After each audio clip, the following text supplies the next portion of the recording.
Magandang araw! Sama-sama tayong matuto sa Teacher Sal Learning Resource Channel. GMRC 6, Term 1, Week 4, Sariling pagkikipag-ugnayan sa Diyos bilang indikasyon ng pananampalataya. Narito ang ating mga layunin.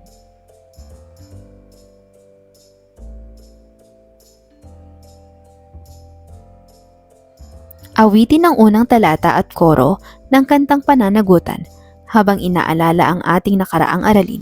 Pagkatapos, ibahagi ang inyong mga natutuhan. Narito ang liriko ng kanta.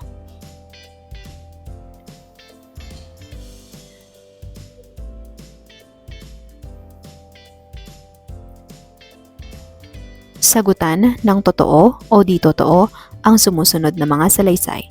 Batay sa palagay ninyo, ukol sa epekto ng pananampalataya sa buhay ng mga kabataan. Ang mga kabataang lumaking may pananampalataya ay mas nakararanas ng depresyon kaysa sa mga kabataang lumaking walang pananampalataya. Mas marami sa mga kabataang lumaking may pananampalataya ang nagiging drug addict. Ang mga kabataang lumaking hindi nagmumuni-muni at hindi madasalin ay mas maaga o bata pa nang makaranas ng makipagtalik. Ang mga kabataang nagmumuni-muni at madasalin ay mas mababang magkakaroon ng sexually transmitted disease. Ang mga kabataang may pananampalataya ay mas madaling magpatawad kung ikukumpara sa mga kabataang walang pananampalataya. Narito ang mga tamang kasagutan. Alam ba ninyo? Usage and attend measure higher education, 12% increase in student success rate, 33% increase in student retention rates. Using high-quality instructional materials, 30% increase in assessment scores of students, 40% increase in learning rates, a distinctive contribution to learning and weight teaching against barriers of odysseus, but contributes positively to overall quality of life. Those who attend religious services are 18% more likely to report high levels of happiness, 87% more likely to have high levels of forgiveness. Those who pray or meditate frequently, 38% more likely to volunteer in their community, 47% more likely to have a sense of mission and purpose. Paniniwala. Ang paniniwala ay pagsang-ayon sa isang ideya, konsepto o katotohanan batay sa katibayan. Halimbawa, ako ay naniniwala na may Diyos. Pananampalataya. Ang pagsasaisip, pagsakilos at pagpasya batay sa paniniwala. Halimbawa, kahit mahirap ang buhay, nagsusumikap siya dahil may pananampalataya siya sa kabutihan ng Diyos. Pagpapahalaga. Ang pagbibigay halaga o prioridad sa bagay, gawain o paniniwala. Halimbawa, naglalaan siya ng panahon sa pananalangin at pagsamba dahil mahalaga sa kanya ang kanyang pananampalataya. Magtatala ng mga paniniwala at mga palatandaan ng pananampalataya sa pang-araw-araw na buhay. Mga paniniwala. Mga halimbawa ng paniniwala. Pagpapahalaga, pananampalataya, mga kilos at asal na nagpapakita ng pananampalataya. Narito ang maaaring maging kasagutan. Mga halimbawa ng paniniwala, naniniwala ako sa Diyos na makapangyarihan sa lahat. Naniniwala ako na may buhay na walang hanggan. Naniniwala ako na mahal tayo ng Diyos. Naniniwala ako na may mabuti at masamang mga ginawa. Naniniwala ako sa kapangyarihan ng panalangin. Mga kilos, nagdarasal bago matulog at bago kumain. Sumisimba tuwing linggo. Nagtutulong sa kapwa lalo na sa nangangailangan. Nagsasabi ng salamat sa Diyos sa bawat biyaya. nagsisikap na gumawa ng mabuti araw-araw.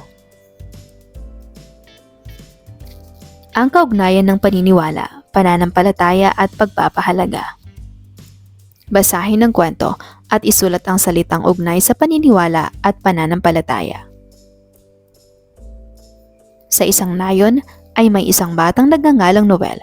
Isang araw, habang nasa tuktok ng burol, pinagmasdan niya ang kagandahan ng kanyang kapaligiran. Sa kanyang murang isipan, naitanong niya sa sarili, saan kaya nanggagaling ang kalikasan at ang tao? Sino kaya ang gumawa ng lahat ng ito?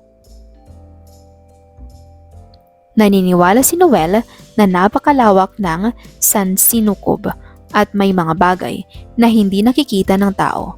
Habang nakatingin siya sa isang makulay na bulaklak na dinapuan ng tutubi, naisip niya, may Diyos na lumikha ng lahat ng ito.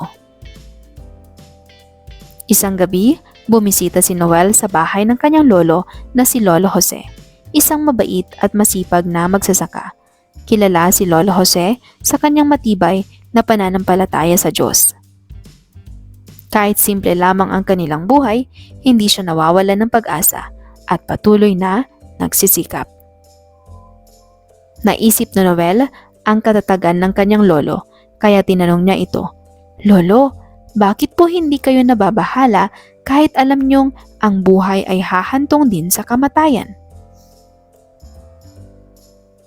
Ngumiti si Lolo Jose at sumagot, "Noel, hindi lamang ako naniniwala na may Diyos. Mahalaga siya sa akin. Kaya ako ay nananalangin at sumasamba. Isinasabuhay ko ang aking paniniwala. Nagtitiwala ako na may makapangyarihan Diyos na nagmamahal at gumagabay sa akin. Kaya hindi ako nawawalan ng pag-asa kahit may mga pagsubok." Habang nakatanaw sa kalangitang puno ng mga bituin, ipinagpatuloy ni Lolo Jose ang kanyang paliwanag. Sinabi niyang ang kagandahan, kabutihan at kaayusan ng sangnilikha ay nagpapakita ng pagmamahal at kapangyarihan ng Diyos. Dahil dito, buo ang kanyang pagtitiwala sa may kapal. Sa kanilang pag-uusap, napagtanto ni Noel na ang paniniwala ay nagiging pananampalataya kapag ito ay pinahahalagahan at isinasabuhay. Naisip niya na ang pananampalataya ang nagbibigay ng lakas, pag-asa at direksyon sa tao, lalo na sa panahon ng pagsubok. Sino ang pangunahing tauhan sa kwento? Si Noel ang pangunahing tauhan sa kwento. Sino ang nakausap ni Noel tungkol sa pananampalataya? Si Lolo Jose ang nakausap ni Noel. Ano ang napagtanto ni Noel matapos ang kanilang pag-uusap? Napagtanto niya na ang paniniwala ay nagiging pananampalataya kapag ito ay pinahahalagahan at isinasabuhay. Ano ang ginagawa ni Lolo Jose upang maisabuhay ang kanyang pananampalataya? Siya ay nananalangin, sumasamba at nagtitiwala sa Diyos. Ano ang naibibigay ng pananampalataya sa tao lalo na sa panahon ng pagsubok? Nagbibigay ito ng lakas, pag-asa at direksyon sa buhay. Punan ang mga puwang alinsunod sa pinaniniwalaan at nalalaman mo. Ako si Patlang. Ako ay isang paniniwala o pananampalataya patlang. Naniniwala ako na si Patlang ay patlang. Ang pangunahing utos sa aking pananampalataya ay patlang. Ang tinuring kong pinakamahalagang dapat gawin para lumago sa pananampalataya ay ako ay magsasamba sa ang turo sa aking pananampalataya ay batay sa patlang. Ang tagaturo sa aking pananampalataya ay patlang. Isulat ang iyong talambuhay ukol sa pananampalataya alinsunod sa gabay sa paglikha. Simula ng talambuhay sa isang maikling talata na naglalarawan ng pananampalataya mo. Maaari kang maglarawan ng kalagayan ninyo sa buhay ng inyong paniniwala at kung paano nagsimula at lumago ang iyong pananampalataya. Sa ikalawang talata, magsalaysay ng mga gawa ukol sa iyong pananampalataya at isang karanasan kaugnay nito. Ipakita kung paano ang iyong pananampalataya ay nakakaapekto sa iyong mga pagpasya, relasyon o pag-uugali. Tapusin ang talambuhay ng maikling pahayag ng kahalagahan ng pananampalataya para sa iyo. Landas ng pananampalataya, ang talambuhay ni Patlang.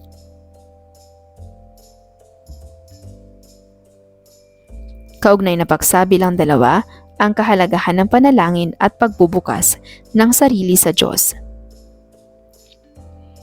Ang pagbubukas ng sarili sa Diyos ay may mahalagang papel sa buhay ng kabataan at pamayanan.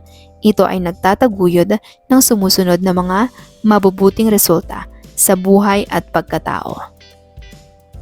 Nagpapaunlad ng pagkatao, ang pananalangin ay nagbubukas sa puso at isipan sa pagsasaalang-alang ng kapakanan ng pangkalahatan. Nagbibigay rin ito ng mas malawak na pag-iisip at batayan ng pagpapasya sa buhay. Ito ay nagtuturo sa mga kabataan ng kahalagahan ng pagiging mapagbigay, mapagpatawad at may respeto sa kapwa. Gabay at patnubay tungo sa makahulugang buhay. Kailangan ng bawat tao ang oryentasyon ukol sa kahulugan ng buhay. Ang kasagutan sa simpleng tanong kung bakit may buhay at ano ang kinahihinatnan nito ay kailangan sa patuloy na pagganap sa mga tungkulin araw-araw, lalo na sa mga panahong mapanghamon. Maliban sa gabay at patnubay na dulot ng pagkilala sa tunay na kahulugan ng buhay, ang panalangin ay nagbibigay ng patnubay sa mga desisyon at mga hakbang sa buhay. Sa pamamagitan ng pananalangin, ang individual ay natutulungan na makilala ang tamang landas na kanilang tatahakin at ang mga pagpapasya na kanilang gagawin. Nagpapatatag ng pagtitiwala at pag-asa. Ang buhay ay mapanghamon, ang hinaharap ay hindi tiyak. Ang pananampalataya na ang Diyos ay mabuti at mapagmahal, nagbibigay ng katiyakan na anuman ang mangyari, may nag-aaruga at nagmamahal sa atin. Sa pamamagitan ng pananalangin, natututuhan ng mananampalataya na ipagkatiwala sa Diyos ang kanilang mga pangangailangan, pangarap at mga alalahanin. Ito ay nagbibigay sa kanila ng kumpiyansa at pag-asa na hindi sila nag-iisa at mayroong nagmamalasakit sa kanilang sa lahat ng oras. Saligang katotohanan sa pagpapasya. Bawat tao ay may sariling opinyon. Kailangan ng lipunan ng tama at mabuting saligang katotohanan na magiging pundasyon ng batas at pang-araw-araw na pagkikisalamuha sa lipunan. Ang katotohanan ay nababatay sa ebidensya at tunay na kalagayan ng realidad. Ang katotohanan na may gumawa ng sansinukob ay tiyak, kagaya ng katotohanan na may buhay at may gumawa at may pinanggagalingan ito. Gayon din, may namamahala at nagtataguyod ng buong nilikha. Nagpapalalim sa espiritualidad. Ang regular na pananalangin ay nagbibigay daan sa mga kabataan na makipag-ugnay at makilala ang Diyos ng mas malalim. Sa pamamagitan ng pananalangin, nakikilala nila ang pagmamahal at biyaya ng Diyos sa kanilang buhay at natututuhan nilang magpasalamat at magbalik loob sa Kanya. Ang palagiang pagmumuni-muni ay nagpapalalim ng pagkilala sa sariling kakayahan at kahinaan. Sa kabuuan, ang panalangin at pagbukas ng sarili sa Diyos ay hindi lamang nagbibigay ng espiritual na pag-unlad, kundi pati na rin ang kapayapaan, kahulugan at layunin sa buhay ng mga kabataan. Ito ay nagbibigay sa kanila ng lakas at inspirasyon na harapin ang mga hamon ng buhay at magtagumpay sa anumang kanilang hinaharap. Sariling pagkikipag-ugnayan sa Diyos bilang indikasyon ng pananampalataya.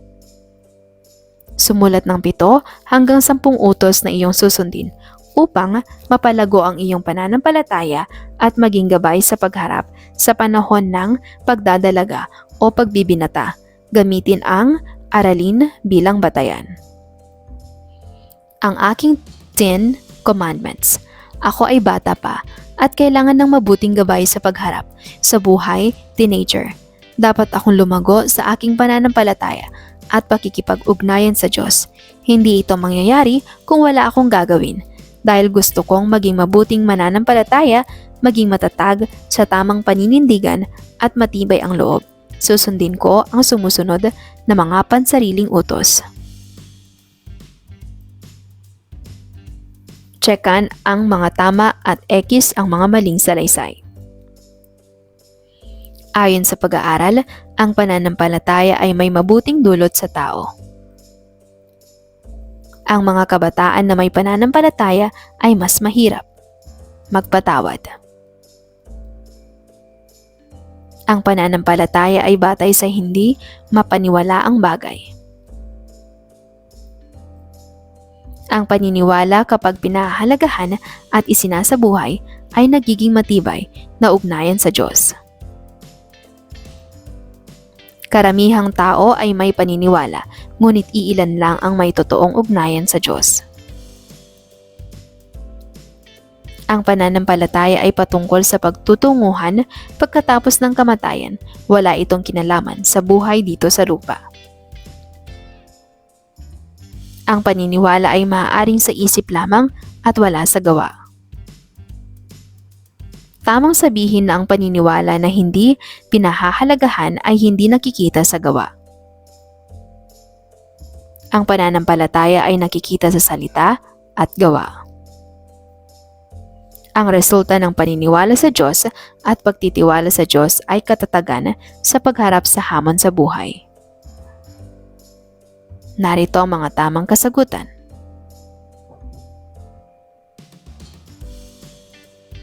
Itugma ang konsepto at paniniwala sa kaliwa sa ugnay na gawa o pag-uugali sa kanan. Isulat ang titik ng sagot sa puwang na inilaan. Narito ang mga termino at mga kahulugan.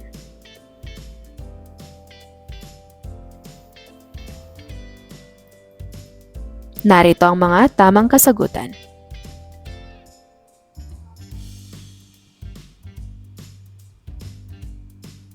Para sa inyong takdang aralin, sumulat ng maikling talata tungkol sa kaugnayan ng pananampalataya at pagmamahal sa kapwa.